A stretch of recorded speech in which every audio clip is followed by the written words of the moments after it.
Desk report Prime TV. Yogi के सूबे में कानून से खेलना मतलब मौत को दावत देना। दंगे, माफियागिरी और रसूख ने योगी की कठोर कानून व्यवस्था तले दम तोड़ दिया है। अब ऐसे ही एक मौलाना को योगी सबक सिखाते नजर आ रहे हैं। ये रिपोर्ट देखिए। उत्तर प्रदेश में तो हमने बुलडोजर से रौंद रौंद करके उत्तर प्रदेश की धरती से जहन्नुम के रास्ते उनके खोल दिए हैं। एक गर्मी जो अभी किराना में और मुजफ्फरनगर में कुछ जगह दिखाई दे रही है ना, ये सब शांत हो जाएगा। यूपी में एक मौलाना जो नियति नियम से बिल्कुल बेलगाम हो चुका था, जिसने यूपी को दंगों की आग में धकेलने की मंशा जाहिर की। तब क्या था कि केसरिया लिबास में लिपटे एक संत ने अपना त्रिनेत्र खोल दिया, जिसकी आग में मौलाना का गुरूर भस्म हो गया। जी हाँ, सही सुन रहे हैं आप। योगी किसी की गर्मी शांत करने में समय नहीं लगाते। अब बरेली के मौलाना तौकीर रजा की गर्मी भी सीएम योगी ने शांत कर दी है। वहीं तौकीर जो अपनी जहरीली तकरीर के लिए जाना जाता है, उसे मुल्क का चैन अमन पसंद नहीं है, जिसके अंदर जिहादी और कट्टरपंथी मानसिकता का मवाद चढ़ रहा है। 26 सितंबर का वो दिन जिस दिन इस मौलाना तौकीर के बहकावे और उकसावे में आकर कुछ युवाओं के मन में कट्टरपंथी बनने की ज्वाला उफान मारने लगी थी, लेकिन उसे योगी की फोर्स ने ऐसा ठंडा किया जिसके बाद वो तमाम लोग माफी मांगते फिरे।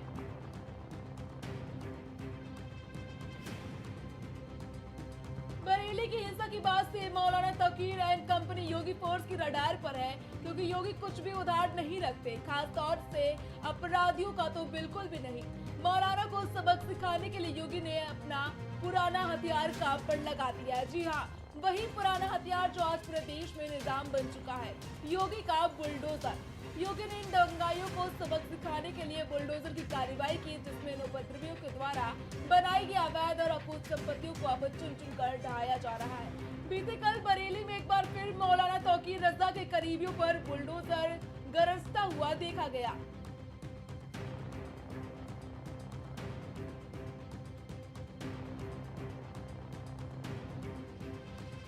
कांप उठे कट्टरपंथियों के कलेजे, गरजा योगी का बुलडोजर।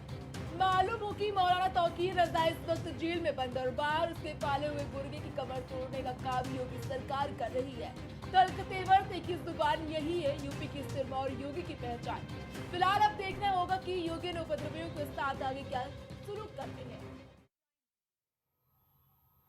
पश्चिम बंगाल के प्राथमिक स्कूलों में 32,000 शिक्षकों की नौकरी बरकरार रखने का फैसला कलकत्ता हाई कोर्ट के डिवीजन बेंच ने सुनाया है, जिससे कि शिक्षकों में खुशी की लहर है।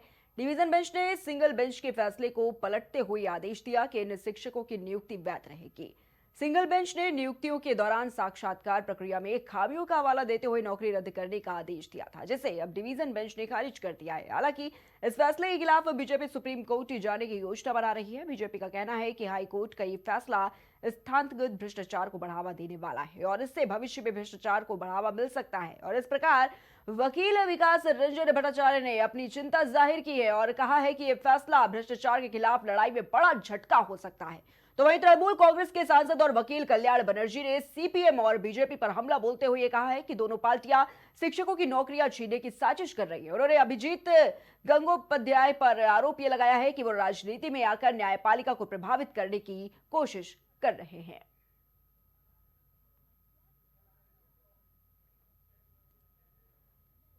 तो उन्होंने कहा कि आज माननीय हाईकोर्ट की डिवीजन बेंच के फैसले पर देखिए, ये उनका पोस्ट सामने आया है। हाईकोर्ट के सिंगल बेंच के फैसले को पलट दिया गया है, उन्होंने ये कहा और शिक्षकों को बधाई दी है और उन्होंने